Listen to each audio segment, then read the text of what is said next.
However, as a matter of common justice, it should be extended to new permanent members so long as it continues to exist. Unquote. आज तक veto power को लेकर के दुनिया के किसी भी देश ने ऐसा नहीं कहा था जितना क्लियर और बोल्ड स्टेटमेंट भारत ने दिया है।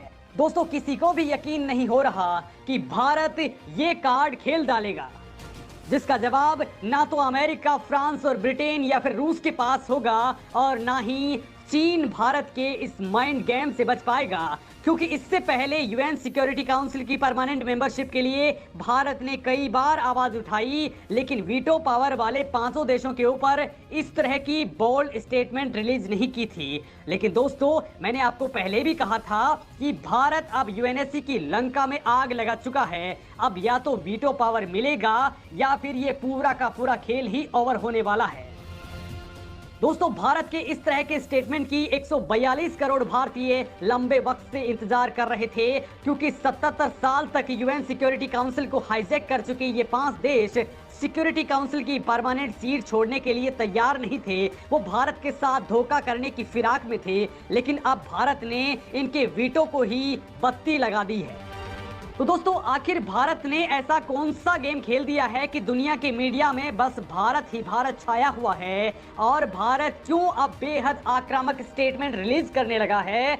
और दोस्तों, जब रूस, फ्रांस, अमेरिका और ब्रिटेन भारत को वीटो के लिए सपोर्ट दे चुके हैं, तो भारत इनकी भी लंका क्यों लगा रहा है? तो दोस्तों, चलिए आपको सिलसिलेवार बताता हूं कि आखिर ये फंडा क्या है, मोदी का सीक्रेट प्लान क्या है, और भारत में ये ताकत आखिर आ कहां से रही है। तो चलिए दोस्तों, आप भी जानते हैं कि यूएन सिक्योरिटी काउंसिल में रिफॉर्म्स और नए मेंबर्स को जोड़ने की मांग अब दुनिया के सारे देश कर रहे हैं, जिसके बाद प्रेजेंट में 5 परमानेंट मेंबर्स यानी अमेरिका, ब्रिटेन, फ्रांस, रसिया और चाइना, इन P5 कंट्रीज ने डिसाइड किया कि यूएन सिक्योरिटी काउंसिल की नॉन परमानेंट सीट्स को बेशक बढ़ा दिया जाए, यानी 15 और नए नॉन परमानेंट मेंबर्स ऐड कर दिए जाएं, जिन पर किसी को आपत्ति नहीं है। लेकिन परमानेंट सीटों को बढ़ाने वाले मामले को ये टाल गए, क्योंकि इस पर ये 500 आपस में सहमत नहीं थे। वैसे ये अंदर खाने परमानेंट सीटों पर तो एग्री थे, लेकिन इन देशों की साजिश ये थी कि जो वीटो पावर वाला मामला है उसे केवल 5 पुराने वाले मेंबर्स के अंदर ही बांटा रखा जाए,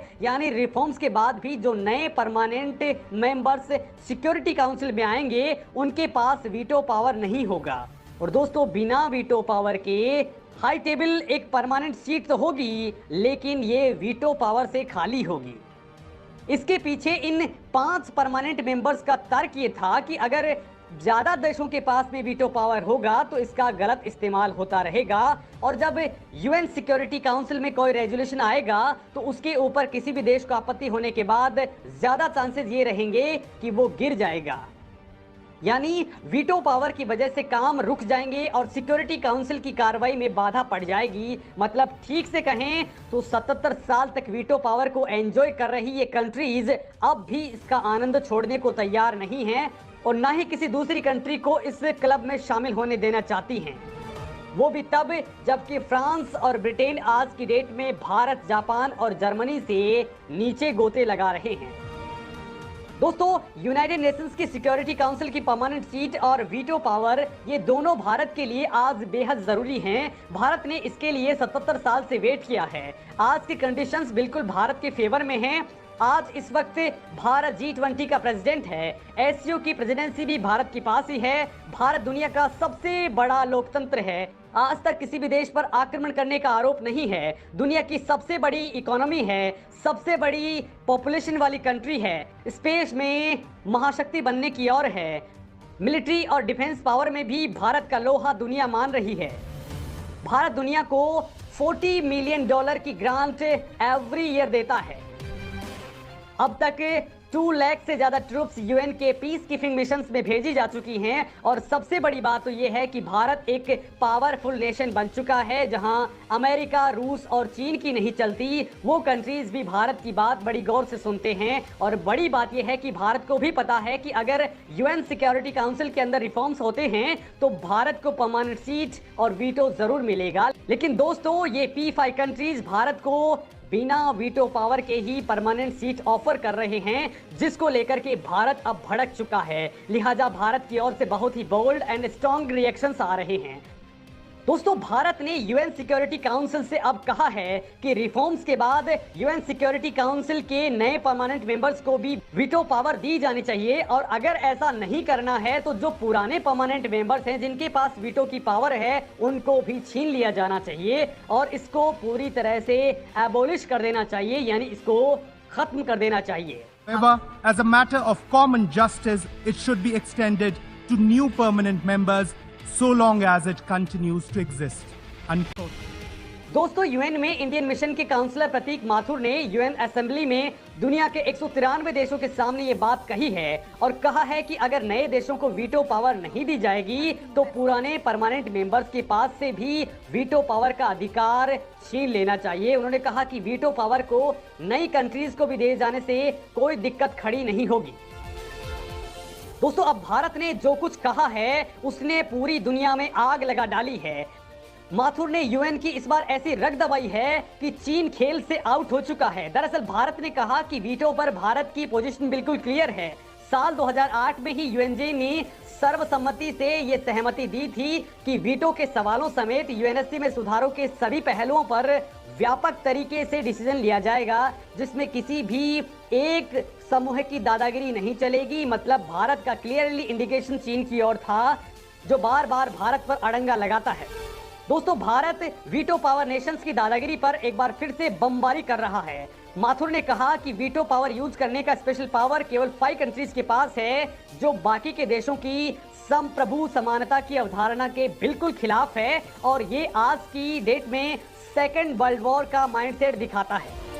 लिहाजा या तो अब P5 नेशन से वीटो का अधिकार छीन लिया जाए और सभी देशों की वोटिंग के आधार पर डिसीजन लिए जाएं, या फिर नई कंट्रीज को वीटो देकर के इस संस्था के अंदर सुधार किए जाएं।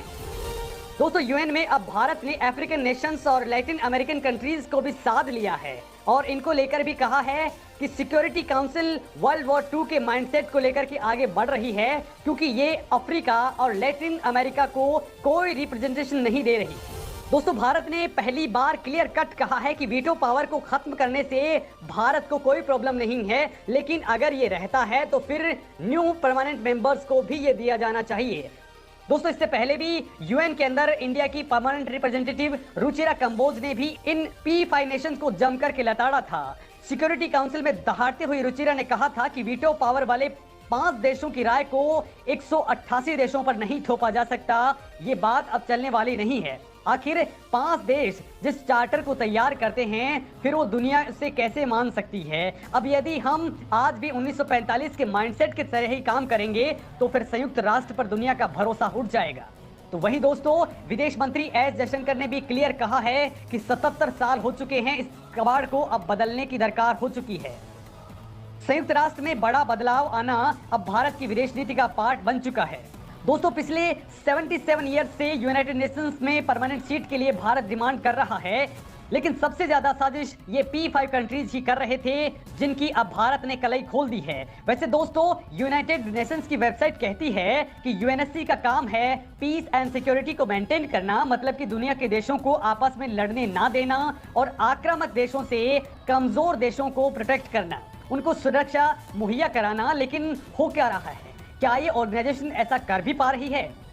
इसके परमानेंट मेंबर्स को अगर आप देखते हैं तो पहला है रूस, जो अपने ही पड़ोसी यूक्रेन पर हमला बोल चुका है, उसे तहस-नहस कर डाला है। ये पहला मौका नहीं है, इससे पहले भी कई कंट्रीज पर बेवजह युद्ध थोपा गया। बड़ी बात तो यह है कि इस वक्त रसिया यूएनएससी की प्रेसिडेंसी कर रहा है। दूसरे नंबर वाले को देखिए, ये है चीन, जो ताइवान को युद्ध की धमकी दे रहा है। भारत समेत दुनिया के 23 कंट्रीज के साथ बॉर्डर डिस्प्यूट कर रखा है, इंटरनेशनल वाटर बॉर्डर्स में भी दादागिरी करता है। और अब नंबर आता है, वो है अमेरिका, जो दुनिया में खुद को फ्री वर्ल्ड का लीडर बताता है। वो दुनिया के देशों को मुंह बंद करने के लिए तमाम हथकंडे अपनाता है। अफगानिस्तान में 20 ईयर्स तक हमले करता रहा, यमन की बर्बादी का की फैक्टर रहा है, इराक पर मास डिस्ट्रक्शन के वेपन्स के फॉल्स एलिगेशंस लगा करके इराक पर अटैक बोल दिया, वियतनाम पर हमला बोल चुका है। दोस्तों, लिस्ट लंबी है जहां ये अपनी सेना के जरिए दादागिरी दिखाता है। यहां तक कि 1971 में भारत के खिलाफ भी सेना भेज दी थी।